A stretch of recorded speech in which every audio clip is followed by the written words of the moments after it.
The first week I moved to Hidden Mesa Valley, a woman I'd never met tried to get a copy of my house key for safety. 3 days later, her volunteers were climbing my gate with lockpicks like they were auditioning for a low-budget heist movie. And by the end of the month, the so-called guardian of our peaceful little Arizona paradise was being led away in handcuffs while deputies carried out a metal box rattling with 63 stolen house keys. Yeah, that happened. Let me back up a sec.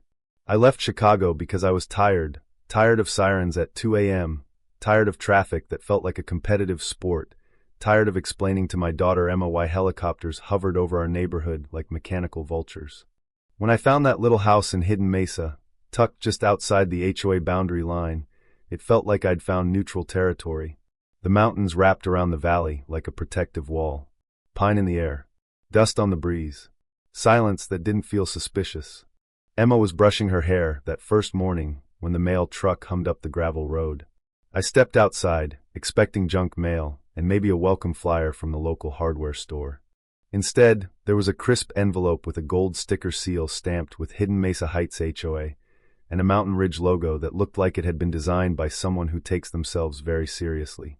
Inside was a letter instructing me to provide a duplicate set of house keys, gate keys, and my security system code within 5 days.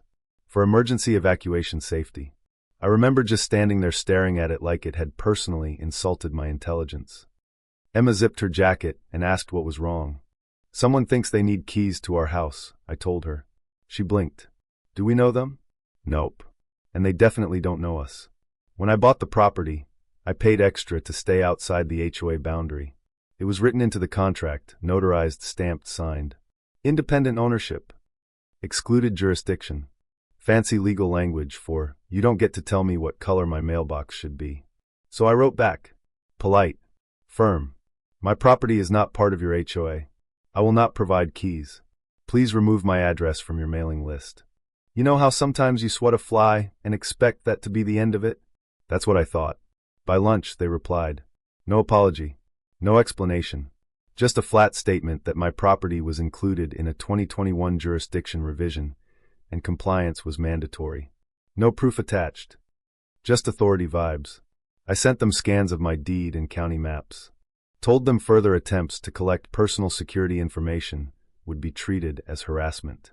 The next morning, while I was halfway to dropping Emma off at school, my security app pinged. Motion detected at front gate. I tapped the live feed. 2 men in reflective vests labeled Hidden Mesa Security Committee were climbing over my locked gate. One landed in a cactus. I'll admit, that part was almost funny. Then the shorter one knelt at my front door and pulled out what looked suspiciously like a universal bypass tool. Not a key.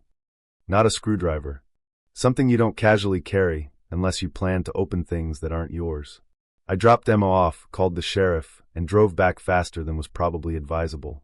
By the time I pulled into my driveway, they were still there, hovering near my door like raccoons caught in a pantry. Step away from my door, I said. They started babbling about mandatory safety inspections. The deputies arrived, took statements, and told me it might be hard to charge them since the lock wasn't damaged. Translation, good luck. That should have been the moment they backed off. Instead, 2 days later, I got an invoice for $1,250 for non-compliance and an administrative enforcement fee. Attached was a map, neon orange boundary lines magically redrawn to include my property. Only problem? The creek behind my house was missing. My driveway was drawn wrong. The footer lacked a survey stamp.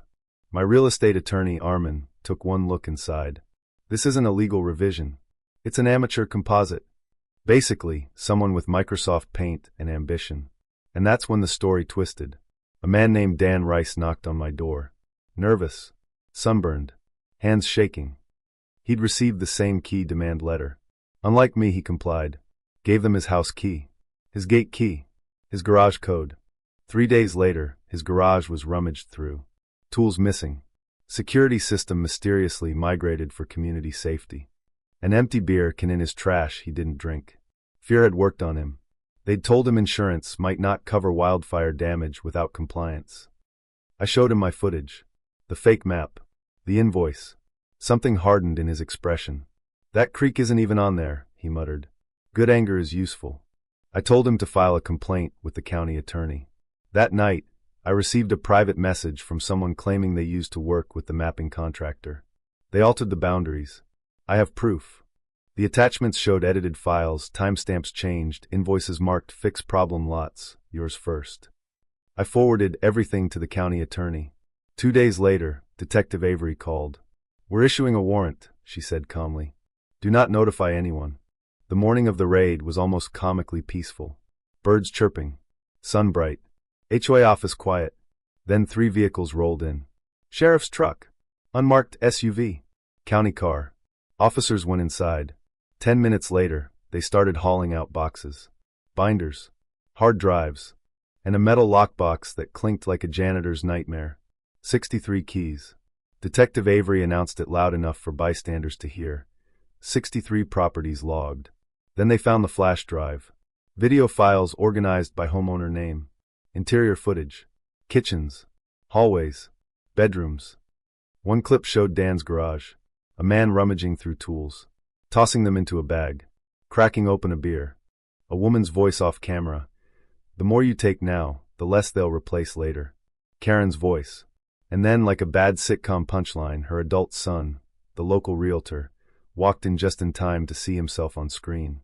They arrested both of them on the spot. Falsifying documents. Unauthorized entry. Illegal surveillance. Theft conspiracy. The valley didn't cheer. It just stared. Quietly. But that wasn't the end. That was intermission. 7 of us, Dan and I included, filed a civil lawsuit against the HOA board. Not just Karen. The board meeting transcript surfaced showing unanimous approval for the Committee of Safe Evacuation. They hadn't asked if it was legal, just if it could look official. In court, our attorney displayed the footage of the gate climb, the forged maps, the invoices, the garage theft. When Karen's voice echoed through the courtroom speakers, nobody breathed. The defense tried calling the surveillance a training archive. The judge aged 10 years and 10 seconds. The ruling was devastating. The HOA found liable for fraudulent jurisdiction claims, unlawful data collection, unauthorized entry, privacy violations, court-appointed external management, compensation, security system replacements at their expense. Karen received 10 years. Her son, 6. She screamed about protecting the community, while deputies led her out. The board members avoided eye contact. Outside the courthouse, under that big Arizona sky, neighbors approached quietly. Some thanked me. Some apologized. Some just nodded. I didn't feel victorious. I felt finished. Hidden Mesa changed after that. Not quieter, more honest. People stopped pretending the HOA was law. Court-appointed management stripped it down to bare function. Dan replaced his tools. Still locks his doors. Probably always will.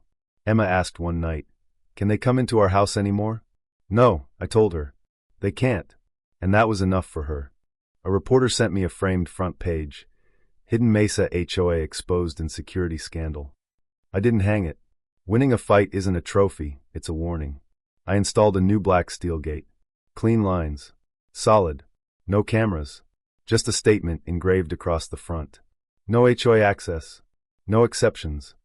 Not angry. Not dramatic. Just final. Cars slow down when they pass. Some nod. Some glare. The neighbors don't say my name anymore when newcomers ask about the house. They say, "That's the one they can't touch." And here's the thing, I didn't come to Arizona looking for a battle. I came for quiet. But sometimes quiet isn't given. Sometimes you have to defend it. So I'll ask you this, where's the line between community safety and control?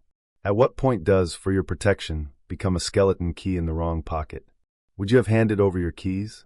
Let me know what you think about justice, about boundaries, about standing up when it's easier to comply. Share your own story if you've had one, because the only thing more dangerous than unchecked authority is silence. Sometimes peace doesn't happen by accident. Sometimes you have to lock the door.